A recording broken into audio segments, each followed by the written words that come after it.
Hello students, welcome to the next class. पिछली class के अंदर जिस तरह आप सबको याद होगा, क्योंकि आप सबने नोट्स भी ओपन किए हुए हैं और उसके अंदर क्या लिखा हुआ है, हमने डिस्कस किया था arithmetic mean which is one of the first type of measure of central tendency. तो हमने उसको बेसिक से डिस्कस किया था कि उसको अरिथमेटिक मीन एम हम कैसे फॉर अन ग्रुप डेटा को कैसे फाइंड करते हैं। अब हम आज डिस्कस करेंगे ग्रुप डेटा के लिए कि ग्रुप डेटा के लिए हम अरिथमेटिक मीन कैसे फाइंड करते हैं।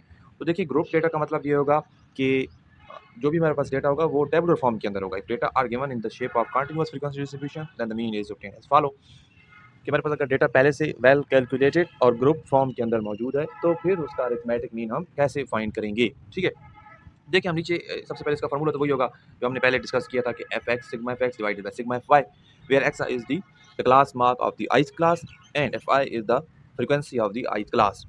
चलते हैं नीचे फिर उसकी तरफ एग्जांपल की तरफ। तो हमारे पास देखिए एग्जांपल के अंदर ये एक डेटा दिया हुआ है, इसकी क्लासेस भी हैं और फ्रीक्वेंसी ये नीचे जा रहा है। जल्दी से ये एग्जांपल नोट करें, ऊपर वाला पार्ट और फिर नीचे आधा पार्ट नेक्स्ट पेज के अंदर है। ठीक है, तो ये नोट करें।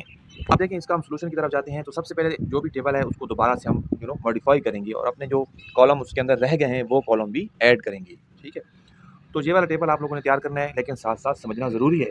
ठीक है, इस तरह देख कर लिखने से फिर क्या समझ आएगी। और मैंने तो ये पहले से तैयार किया हुआ है क्योंकि फिर यहाँ पे क्लास के अंदर लिखने में भी मसला होता है और टाइम भी ज़्यादा वेस्ट होता है। तो उससे बचने के लिए टाइम भी कम खर्च हो और हमारे पास समझ भी सारी की सारी समझ आ जाए आप सबको। यही हमारी क्लास का वाहिद मिशन है। देखिए, फिर हमने यहाँ पे कॉलम बनाना शुरू किया। सबसे पहला कॉलम क्लास का, फिर दूसरा कॉलम फ्रीक्वेंसी का, फिर तीसरा कॉलम एक्सआई का और फिर फाइनली इन दोनों को प्रोडक्ट कर लिए। क्लास, ये क्लास कौन सी है? ये क्लास क्वेश्चन के अंदर दी हुई है। ये जो सारी क्लासेस चलती आ रही हैं, ये क्लास वाला कॉलम कहाँ दिया हुआ है? क्वेश्चन के अंदर दिया हुआ है। ठीक है, क्लियर। जो दूसरा कॉलम है हमारे पास फ्रीक्वेंसी वाला कॉलम, ये कॉलम कहाँ पे दिया हुआ है? ये कॉलम भी क्वेश्चन के अंदर दिया हुआ है। जो थर्ड कॉलम है एक्स आई वाला कॉलम हमने यहाँ पे कैसे निकाला, ये बात थोड़ी सी समझने की है। फिर आगे एक्स और एफ का प्रोडक्ट तो समझ में आ गया। एक्स आई का मतलब ये है कि ये जो क्लास हमारे पास चल रही है, ठीक है, ये क्लास यानी इस क्लास को हम यहाँ पे लिखते हैं क्लास। फर्स्ट क्लास कहाँ से स्टार्ट हो रही है? 6 10। ठीक है, 6 10 को हम प्लस कर लेंगे, 6 + 10। ठीक है, और डिवाइडेड बाय 2, ये हमारे पास आ जाएगा एक्स। ठीक है, तो 6 + 10 कितना हो जाएगा? 18, सॉरी 16, 16 डिवाइडेड बाय 2। तो इसका आंसर क्या आ जाएगा? 8, जो जहाँ पे लिखा हुआ है। सिमिलरली फिर नेक्स्ट को देखें 11 और 15। तो 11 + 15 कितना हो जाएगा? 26 डिवाइडेड बाय 2, तो उसका आंसर आएगा 13। नेक्स्ट देखें 16 + 20, 16 + 20 कितना हुआ? 36, 36 को 2 से डिवाइड करेंगे तो 18 उसका आंसर आएगा। ठीक है, इसी तरह फिर नेक्स्ट चलते चलते लास्ट को देखें 31 + 35, इसको ऐड करेंगे तो इसका आंसर आएगा 66। तो 66 को जब हम 2 पे डिवाइड करेंगे तो वो एक्स की वैल्यू आ जाएगी विच इज़ 33। सही है।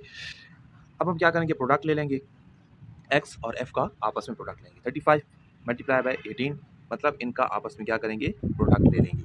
सही है, 35 का 8 के साथ प्रोडक्ट लेंगे, इसी तरह फिर इनका आपस में प्रोडक्ट लेंगे। ये सारों का प्रोडक्ट चलते चलते जो हमारे पास फाइनल आंसर आ गया वो 1575। तो 1575 किसका आंसर आ गया? सिग्मा एफ एक्स का। ठीक है, तो सिग्मा एफ एक्स का आंसर आ गया है 1575। और जो एफ है यानी सिग्मा एफ की वैल्यू हमारे पास कितनी आ रही है? सिग्मा एफ की वैल्यू आ रही है 100। ठीक है, तो फिर क्या करेंगे? फार्मूले के अंदर वैल्यूज को पुट करेंगे। एफ एक्स की जगह पे उसकी अपनी वैल्यू आ जाएगी 1575 और नीचे फिर 100 से डिवाइड करेंगे तो आंसर इज 15.75। ठीक है, ये एक छोटी सी एग्जांपल मैंने आप लोगों को समझाने के लिए फॉर ग्रुप डेटा। अब देखिए नेक्स्ट आने वाली है असाइनमेंट्स, क्योंकि अब हम बहुत आगे जा चुके हैं और वो कुछ असाइनमेंट्स मैं आप लोगों को दूंगा। जो असाइनमेंट्स हर हाल में आप लोगों ने क्वेश्चन सॉल्व करने हैं और सॉल्व करके उनके स्क्रीनशॉट लेके कमेंट्स के अंदर भी ज़रूर भेजने हैं, ताकि मुझे पता चले कि वाकई आप दिल से ये क्लासेस ना सिर्फ देख रहे हैं, ले रहे हैं, सुन रहे हैं, समझ रहे हैं, बल्कि सीख रहे हैं साथ साथ अच्छे मार्क्स लेने के लिए। ठीक है, ये सबसे पहले जल्दी से अपनी इसी तरह नोट्स बुक के अंदर आगे लिखते जाइए और क्वेश्चन को नोट करते जाइए। इस क्वेश्चन में देखें marks of 75 students are summarized in the following frequency distribution. तो ये कौन सा डेटा हमारे पास मौजूद है? ये हमारे पास डेटा मौजूद है ग्रुप्ड। ठीक है, तो ये ग्रुप्ड डेटा है, इसका टेबल पहले से दिया हुआ है, तो इसमें ज़्यादा मुश्किल की बात कोई नहीं है। क्लासेस भी बनी हुई हैं, इस तरह नंबर ऑफ स्टूडेंट्स हैं, तो आप क्लासेस यानी इसको मार्क्स जो है, मार्क्स को आप किससे नाम दे दोगे? क्लासेस के नाम दे दोगे। मैं जल्दी जल्दी थोड़ा सा हिंट दे दूँ, क्लासेस से मार्क्स दोगे और नंबर ऑफ जो स्टूडेंट्स हैं इसका मतलब क्या है? फ्रीक्वेंसी। ठीक है, तो ये फ्रीक्वेंसी हो जाएगी। अब नेक्स्ट आपने क्या चीज़ फाइंड करनी है बच्चे? बिल्कुल एक्स, मतलब एवरेज फाइंड करना है। ठीक है, तो एक्स आई आ जाएगा, फिर इसी तरह एफ एक्स आ जाएगा।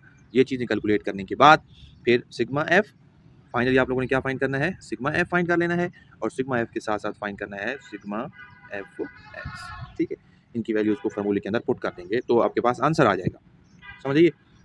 तो ये वो एग्जांपल्स हैं और वो क्वेश्चंस हैं जो हर हाल में आपने सॉल्व करने हैं, और फिर उसका आगे मुझे रिव्यू भी लाजमी देना है। ठीक है, आगे ये कुछ चीज़ें हैं जो मैंने अपने नोट्स के अंदर शामिल की हुई हैं, फिर नेक्स्ट क्लास के अंदर इन सारी चीज़ों को इन डिटेल में आपको समझाऊंगा। कहीं पे कोई भी कंफ्यूजन हो कमेंट्स के अंदर जाकर मस्त पूछें, पूछने से ही आप सीखेंगे और सीखने से ही आप आगे बढ़ेंगे।